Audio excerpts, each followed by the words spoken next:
Pembentukan Satpol PP ditetapkan oleh Perda Provinsi dan Perda Kabupaten Kota. Yang tidak tepat ya, ini tepat ya. Jadi pembentukannya oleh Perda ya, baik provinsi maupun kabupaten kota. Satpol PP provinsi bertanggung jawab kepada gubernur ya, melalui sektor provinsi, betul. Ini ada di PP nomor 16 tahun 2018 tadi ya. Jadi bisa sekalian.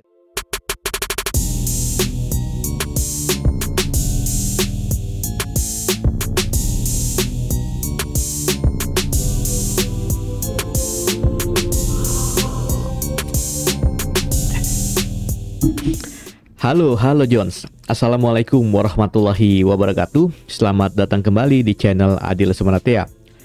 Apa kabar Jones? Mudah-mudahan kalian tetap sehat dan bahagia. Tentu saja harus sehat dan bahagia karena sebentar lagi kalian akan menghadapi SKB CPNS 2021. Nah, seperti biasa sambil diseruput kopinya Jones ya. Hari ini Kamis jam 6:45 waktu Indonesia Barat, tanggal 18 November 2021, kita bertemu lagi untuk membahas soal SKB Satpol PP bagian kedua ya. Karena sebelumnya kita telah bahas 10 soal. Kali ini kita akan lanjutkan pembahasan untuk 15 soal berikutnya. Namun sebelum itu, pastikan ya, khususnya bagi kalian yang baru bergabung, pastikan kalian telah subscribe channel ini. Nyalakan loncengnya agar channel ini terus berkembang dan saya tetap semangat untuk terus membagikan tips dan trik lainnya kepada kalian. Baik, untuk tidak berlama-lama, langsung aja Jones, kita masuk ke nomor 1. Operasi justisi, penegakan perda, dan keputusan kepala daerah dilakukan setelah memenuhi unsur-unsur yang menjadi persyaratan dilakukan operasi ya. Apa ini unsur-unsurnya? Ya, maksudnya gini John, sambil ditonton videonya, sambil kalian pause, kemudian kalian cari jawabannya di SOP ya kan.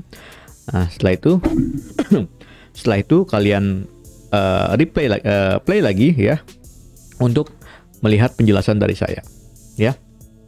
Jadi kalau kita lihat di sini John, di SOP-nya ya, ada 2 penindakan ya.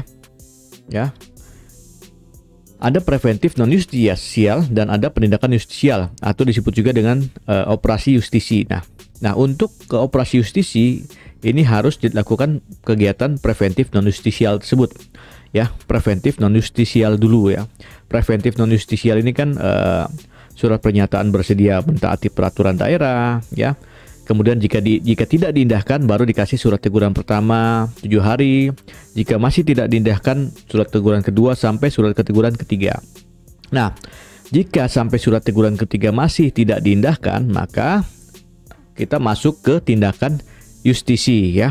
Kita masuk ke nomor 6 ya, dilakukan oleh PPNS. Kita masuk ke nomor 6. Jadi syaratnya adalah ketika semua unsur-unsur ini sampai dengan surat teguran ketiga masih diabaikan, baru bisa langsung masuk ke penindakan justisial. Nah, kita kembali ke soal ya. Jadi kalau kita lihat di sini, unsur-unsur yang harus dipenuhi adalah pelanggaran perda jelas, teguran 1, 2, dan 3. Berarti jawabannya adalah Eko. Ya, semua jawaban benar. Oke, kita lanjut ke nomor 2. Tujuan disusunnya standar operasional prosedur Satpol PP adalah, saya kira sudah jelas ya. Jawabannya adalah D, sebagai pedoman melaksanakan tugas ya. Bisa sambil kalian cari di di batang tubuh Permendagri nomor 54 tahun 2011 ya. Apa sih tujuan dibentuknya diterbitkannya SOP ya. Nah, sekalian kalau misalkan ternyata saya salah, silakan kalian posting jawaban kalian di kolom komentar. Nomor 3, perhatikan pernyataan berikut ini. Pemberitahuan kepada masyarakat, ya, pertama, dan badan hukum. Kedua, perencanaan operasi penertiban dan berkoordinasi dengan pihak terkait. 3, pemantauan. 4, membacakan dan menyampaikan surat perintah penertiban. Dan 5, menentukan waktu kegiatan penertiban. Pernyataan di atas merupakan SOP pra penertiban paksa, ditunjukkan oleh nomor. Jadi keywordnya di sini adalah pra penertiban paksa. Berarti ada pra, ada pelaksanaan, ya. Nah, kalau pra sebelum penertiban, kalian harus melakukan apa yang pertama? Kalau di SOP sambil kalian buka, ya, memberitahukan dulu kepada masyarakat bahwa akan dilakukan operasi, kemudian merencanakan operasi penertiban dan berkoordinasi dengan pihak terkait ya, koordinasi dengan TNI Polri, misalnya koordinasi dengan tokoh masyarakat atau kelurahan, RT RW dan seterusnya.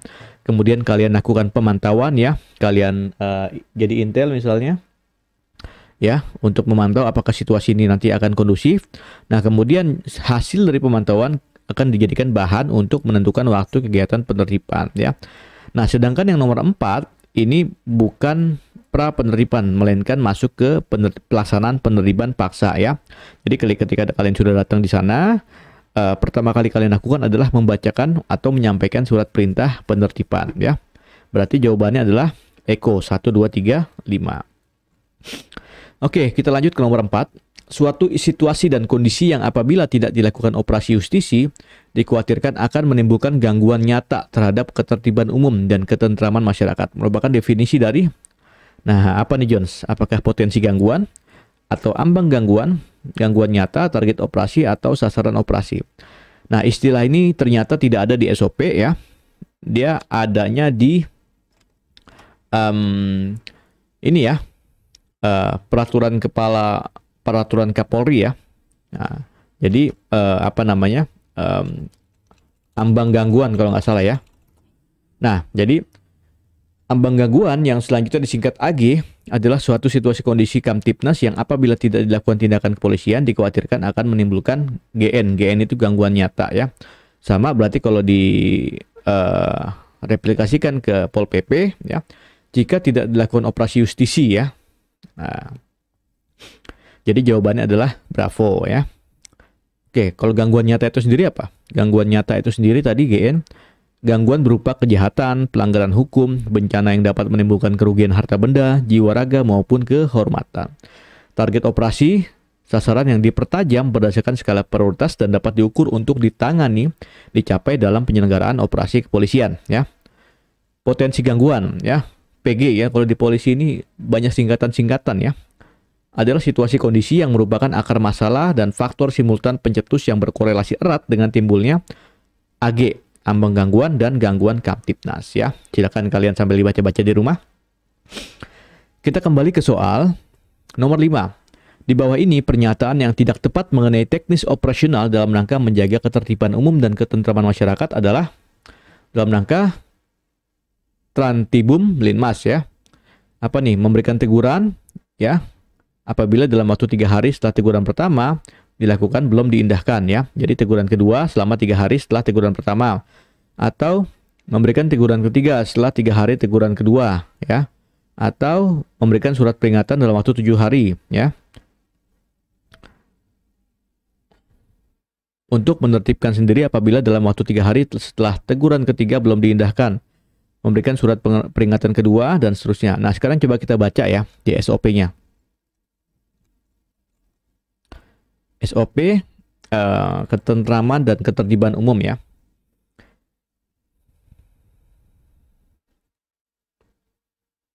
Ya. Pertama, teguran pertama dulu Jones ya. Nah, kemudian setelah 3 hari teguran pertama itu masih belum diindahkan, diterbitkan teguran kedua ya. Jadi teguran pertama waktunya 3 hari, kemudian teguran kedua waktunya 3 hari juga. Kemudian teguran ketiga ya, waktunya juga 3 hari. Jadi masing-masing teguran itu waktunya 3 hari. Nah, setelah teguran ketiga yang jangka waktunya 3 hari masih belum diindahkan, maka diberikan surat peringatan pertama yang waktunya 7 hari Jones ya.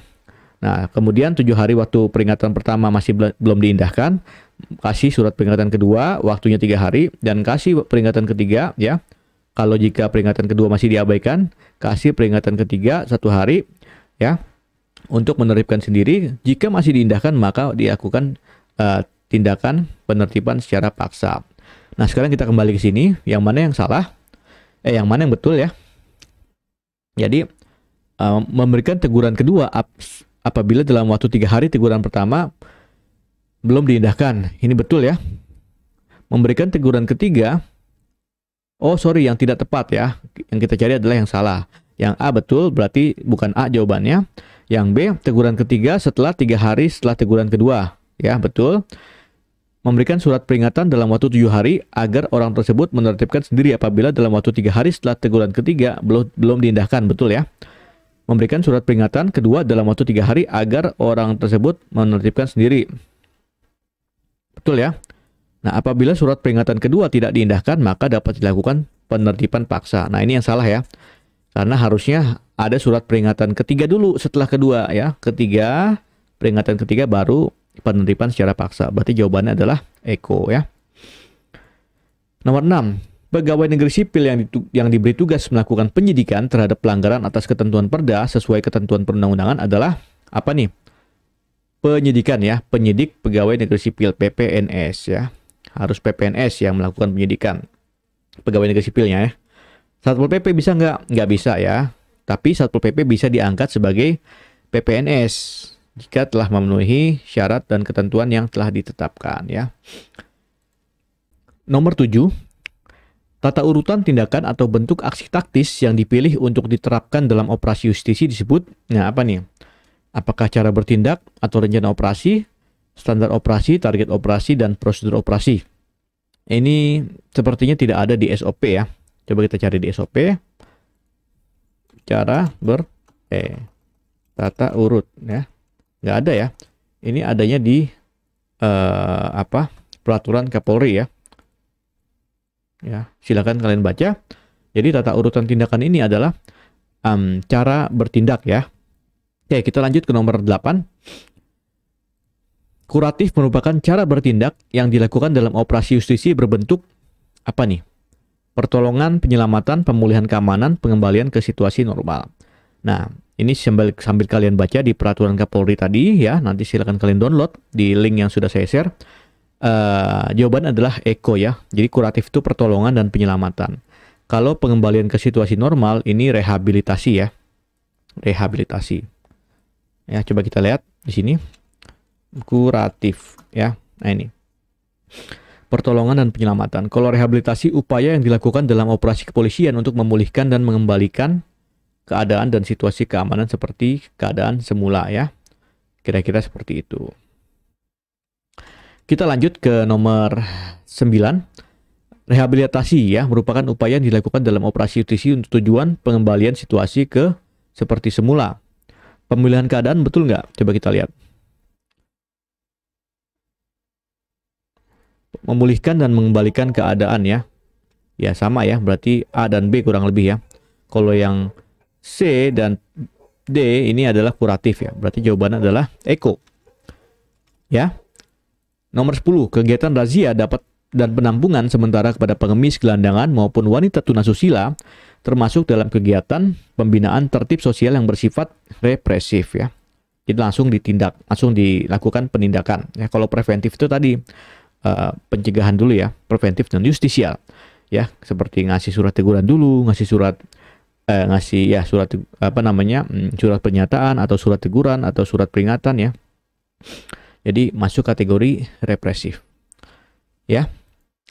Nomor 11, di bawah ini adalah tugas, tanggung jawab, dan wewenang Satpol PP yang tepat berdasarkan ketentuan, kecuali, nah ini ya, saya kira jelas ya, sebagai calon Pol PP harus paham betul tugas, tanggung jawab, dan wewenang Satpol PP ya.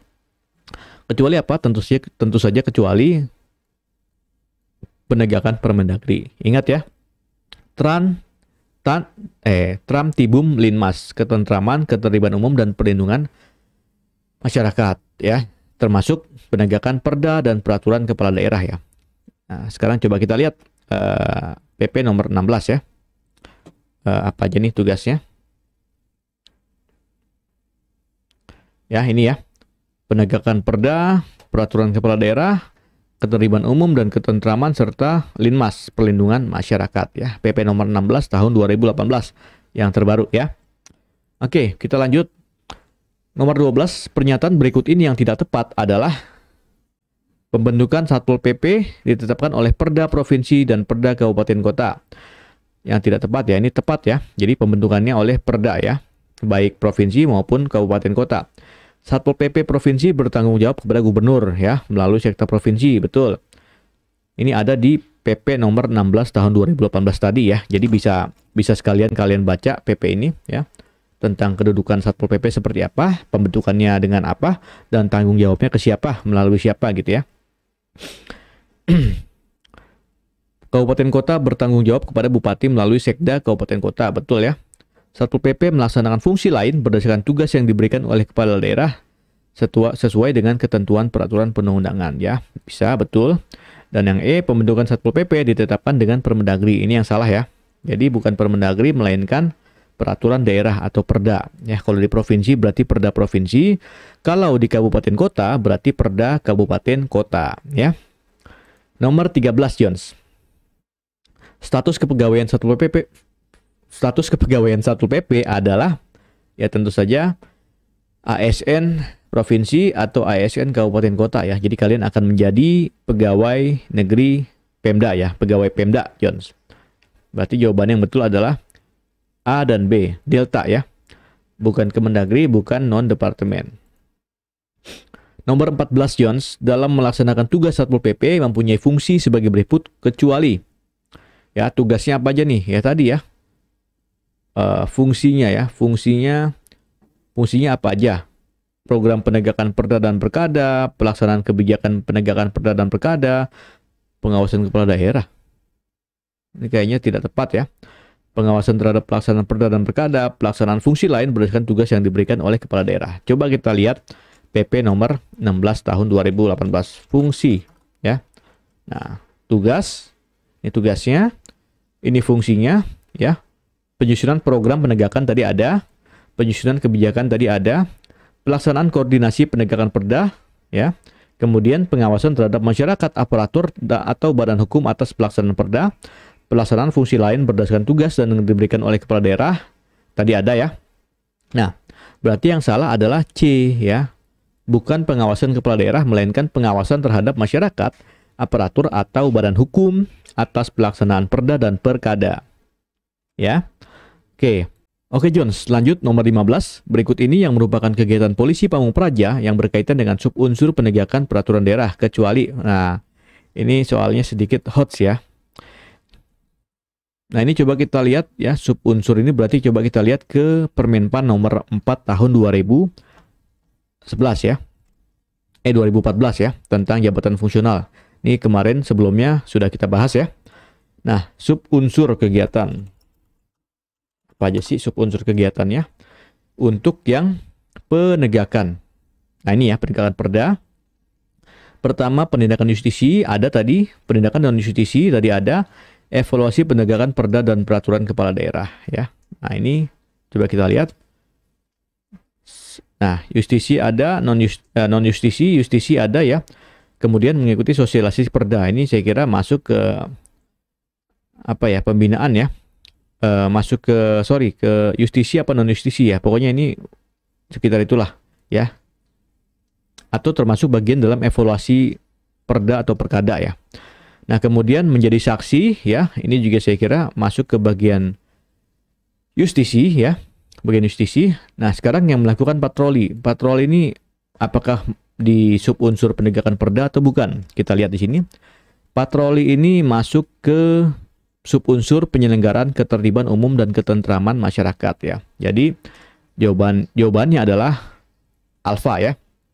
Kecuali kan, jadi jawabannya adalah alfa.